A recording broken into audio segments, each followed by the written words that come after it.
औरंगजेब बइसवीर के छठे मुगल बादशाह थे, जिन्होंने 1658 से 1707 तक हुकूमत की। उनका दौर हुकूमत एक तरफ सल्तनत की बेमिसाल तौसी और दूसरी तरफ मजहबी तनाज़ात की वजह से जाना जाता है। सख्त दीनदारी और जंगी महारत उनकी पहचान थी। उन्होंने मुगल सल्तनत को इसकी तारीख की सबसे बड़ी वसअत तक पहुंचाया, यहाँ तक कि तकरीबन पूरा बइसवीर उनके ज़ेरे असर आ गया। ताहम उनके दौर में इस्लामी उसूलों की सख्ती की तरफ झुकाव भी नुमायां तौर पर देखा गया।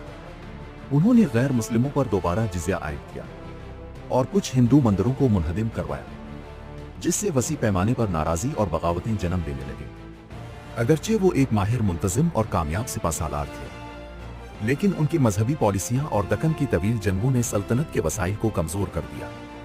इन अवामिल ने मुगल सल्तनत के ज़वाल की बुनियाद रख दी और उनकी शख्सियत को एक पेचीदा और मुतनाज़ा मकाम अता किया, जो आज तक बइसवीर की तारीख में ज़ेर बहस है।